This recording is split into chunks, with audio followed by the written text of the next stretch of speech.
tusimame pamoja kulinda uhuru na umoja wetu. Enyi bwana na binti wa Afrika, mwili wa jua, mwili wa anga, tuifanye Afrika mti wa uzima. Tuungane sote tuimbe pamoja, kuenzi shikamano hatima yetu. Tujitoe wenyewe kupambana pamoja, uhuru na umoja vitawale. Enyi bwana na binti wa Afrika, mwili wa jua, mwili wa anga, tuifanye Afrika mti wa uzima.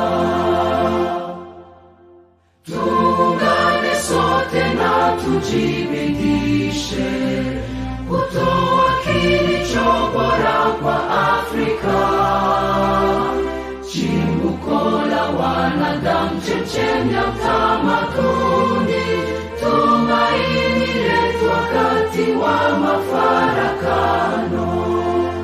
Enyi bwana na binti wa Afrika, mwili wa jua, mwili wa anga, tuifanye Afrika mti wa uzima. You are watching us live here at Humanist TV Africa. Humanist TV Africa is a registered charity organization that basically does media work to empower our people, promote human rights, and of course promote development in the most hard-to-reach areas, but of course empower our people as we empower each other. My name is Katum Mukasa, and the studio is Dennis Bongole to do the production of the show. And I want to remind you to please subscribe to Humanist TV Africa. Our handle is right there, Humanist TV Africa. We are on Facebook, TikTok, WhatsApp, and we have a website. And of course, on other platforms, we are Humanist TV Africa. Please look for us, search us, like, share, and comment. Our role, among others, is to promote education, to inform, to empower, to entertain, but of course, to educate our viewers. We are the only media network in Africa that openly talk about issues that others fear talk about. We promote equal rights, equity, and equality as a non-governmental organization registered to do this work. Today, we are handling yet another important topic, country profiles. And we are bringing to you a country in the Horn of Africa known as Eritrea. It's one of the smallest countries in Africa, the 22nd smallest country in Africa, one of those smallest countries, but very beautiful at the Horn of Africa, with only 3.7 million people, not even 4 million people, but about 3.7 million million Eritreans live in this country. It's a country with a lot of history, a country with struggle, a country that has fought aggression, especially a country that has resisted Ethiopians from taking it over. It has been a country of battle and war. Come with me as we talk about Eritrea. Have a look at the map. Now, the map of Eritrea right there is a very interesting map. You can see the main colors there, blue and green, and of course red. It's a country of productivity. Remember, when you see that symbol there, it's a symbol of life and food. Now, Ethiopia took over Eritrea for a long time, and Eritrea has been fighting back. Now, this map of Eritrea shows you how beautiful Eritrea is, even on the map of the world. Now, Eritrea is a very beautiful East African country that is bordered by Sudan, Djibouti, and Ethiopia. Now, when you look at this map shows you where Eritrea is. Look at Eritrea Ethiopia is right there in the middle, right there, right there, right there, at the extreme down part of it. There's Djibouti, there is Yemen far away, and of course there's the Red Sea. Now the Red Sea makes Eritrea a very important destination for the rest of the world. The Red Sea connects Eritrea to the rest of the world, and this one makes it a stronger economy in terms of tourism, in terms of a gateway to the rest of the world. Remember that Eritrea was once called Madre Baha, which means land of the sea. Why? Because of the Red Sea right there. And of course, the term Eritrea is derived from the Greek term Tenassi Erastus, which can be translated to mean Red Sea. Eritrea, the capital city is Asmara. The president is Isaias Afwerki, and of course the currency is Eritrean Nakfa. The area of Eritrea is 117,600 square kilometers, of course. And of course the capital Asmara. And of course the map of Eritrea right there shows you how beautiful this country is. You're going to give me a minute right there. Dennis, I'll be explaining a few things right without moving this image here. Now, in terms of resources, Eritrea is a rich country in terms of resources. Remember, many African countries are rich in terms of minerals, but are poor in terms of income. Now, let me tell you about Eritrea's resources. You may be surprised. Eritrea has a small population, remember, and it has some of the best resources in the world. Now, listen to this. Eritrea has minerals such as copper. If you look at that map, Kindle, it has copper, it has potash, zinc, oil, natural gas, cement, gypsum, granite, marble, ceramics, limestone, and iron ore. All those things are in Eritrea. Apart from that, Eritrea has high quality diamonds at a place called Batuli Local Miners Community. One of the best diamonds can be got in Eritrea. But also, Eritrea has a collection of other minerals. Of course, I talked about gold, zinc, copper, oil, potash, limestone, gypsum, iron ore, and natural gas. Eritrea has all these minerals. And in the green belt, Eritrea's green belt hosts all these base metals, we call them base metals, that cover about 70% of the country. 70% of the country is covered by base metal. No wonder Ethiopia always wants to take over Eritrea. Ethiopia is selfish. They look at Eritrea's resources and they want to take them over. Now, Eritrea has also an oil refinery, which can be found in a place called Asab. There are also scattered depots of agnite coal around the area of Asab. So Eritrea even has oil resources, gold, copper, diamonds, but still Eritrea is considered as a poor country in terms of people having cash in their pockets. Let us move on and see other images. I've given you a brief of the economy of Eritrea. Now here, I want to show you who is in Eritrea. Remember, we have Ethiopia near Eritrea. There are many tribes in Ethiopia that can be found in Eritrea. Look at that map. The Afar, the Elon, Hadrab, Kunama, Hana, Nara, Rashaida, Saho, Tigray, and Tigrinya. Some of the regions of Ethiopia, and of course, ethnic linguistic groups that we are going to find in this beautiful country we know as Eritrea. Now, Eritrea also has these regions. If you ask me, the Northern Red Sea region, Anseba, Grababaka, and of course the Southern Red Sea region and the others. Those are the regions of Ethiopia. You can see Ethiopia right there, Sudan up there, the Red Sea, and of course we see the United States of Eritrea right there. The Kashetan, Serahe, Akizaguzan. We have the Sahel, Baka, Dankara, and Akel Guzan, among other regions that make this beautiful country, a beautiful stretch of Eritrea. Now, let us look at the country statistics. Population of Eritrea by 2022 was 3,600 million people. 3,600 million people. You can round it up and say 3,700,000 people.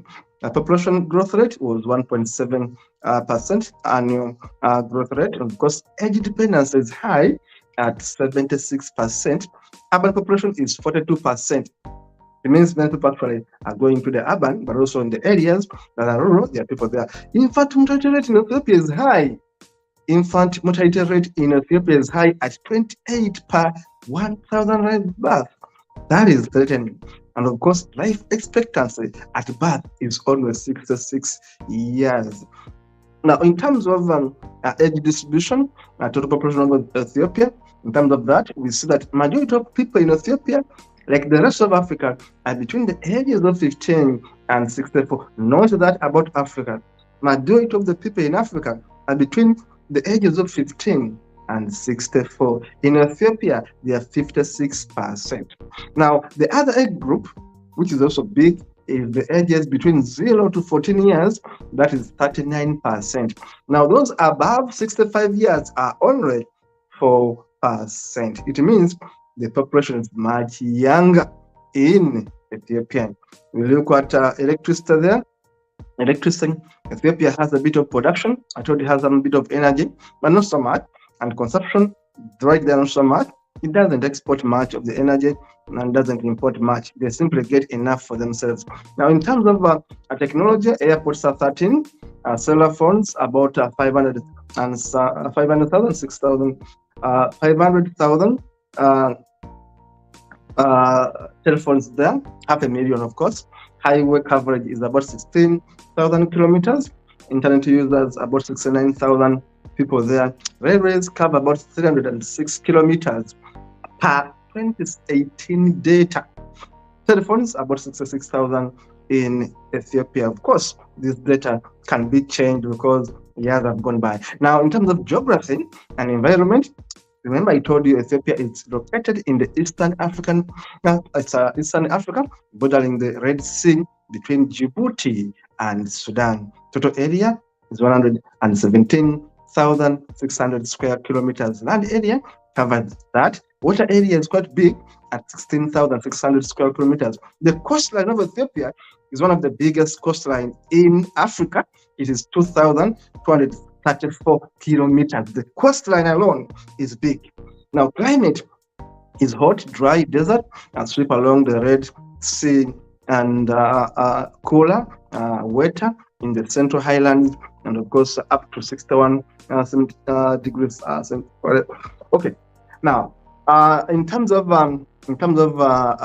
rainfall, of course, it has rainfall right there between June and September, and the semi-arid water hills, and of course lowlands. In terms of terrain, Eritrea is dominated by extension of Ethiopian north-southern trending highlands, descending on the east to the coastal desert plain on the northwest to highly hilly terrain, and on the far left. Now, sources, of course, I get this information from the World Bank. As always, World Bank gives me the best information on countries in Africa.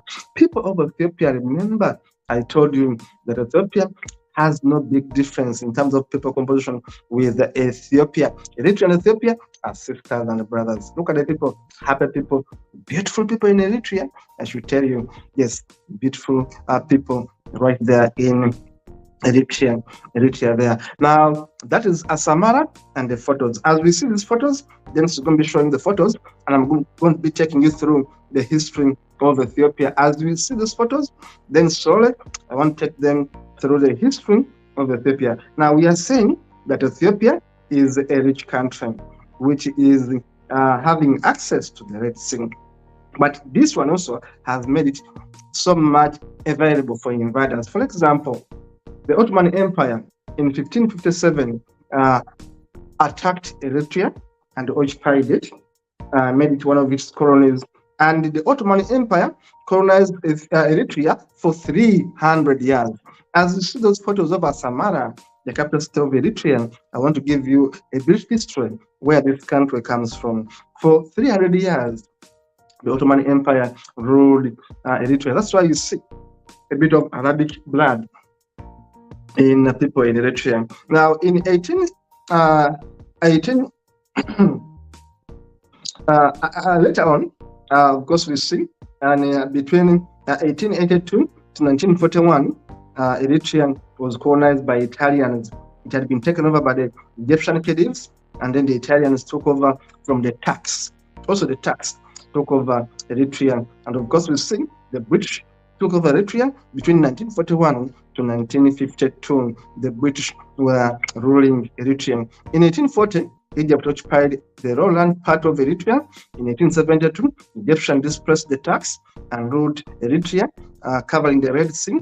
And of course, during the period of 1872 to 1882, Eritrea was under the colonial rule of the Egyptians. Massawa and other regions along the sea coast were under the Egyptians. Now, Eritrea was again taken over by Ethiopians following the Treaty of Wishale on May 2nd, 1889. That pact was signed in a place called Wishale in Ethiopia between the Italians and Menelik II of Ethiopia. Remember, Menelik II of Ethiopia defeated Italians at the Battle of Adowa. Then there was this treaty that was signed, and Ethiopia took over Eritrea on May 2nd, 1889. Now, that was Menelik of Ethiopia taking over Eritrea in 1889. Now, we see that, of course, territories of Bogosi, Hamasen, and Akare Guzai, modern day Eritrea, northern Tigray, were taken over by Ethiopia in exchange of a sum of 30,000 muskets, among other things, which were given to the Italians. So we see that Ethiopia began colonizing, occupying Eritrea. If you didn't know that in Africa there were African countries which colonized others, now you know that Ethiopia, in fact, colonized, occupied, took over Eritrea. Interesting history right there. Later on, we see the brutal fascist in the Italians. Remember, Mussolini was a brutal rogue, a fascist Italian called Mussolini, took over a bit of revenge on Ethiopia. And we remember that the fascist Italians imposed the harsh rule that stressed the political and racial spirit of Italians in Eritrea. Eritrea was again under these Italians for some time. And of course, in 1938, it was even worse. They were having been taken over by the Italians. Now, Ethiopia again gained control of Eritrea from the Italians, and Eritrea fought back. Eritrea fought back so hard. 30 years of fighting. Eritrea was fighting for their independence, and they got their independence in 1993. Eritrea fought back. They got their independence in 1993. And of course, in the late 1950s, Eritreans began organizing an armed rebellion from the base in Cairo. They went to Egypt, organized the rebellion, and then came back, fought for their independence. In 1962, Ethiopia Emperor Haile Selassie dissolved the federation and annexed Eritrea, triggering a war that would last 3 decades. 1962, it was Haile Selassie who caused this war.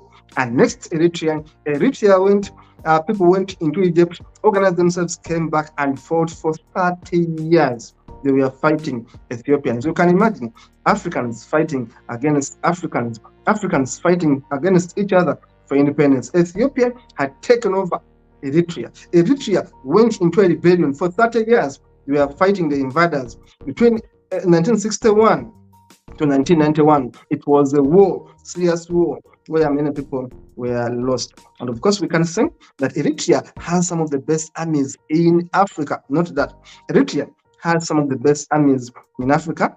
And of course, they may be few, but have been highly, very effective. In fact, they say the Ethiopian army is about 45,000 in number. Eritrean army is about 45,000 soldiers.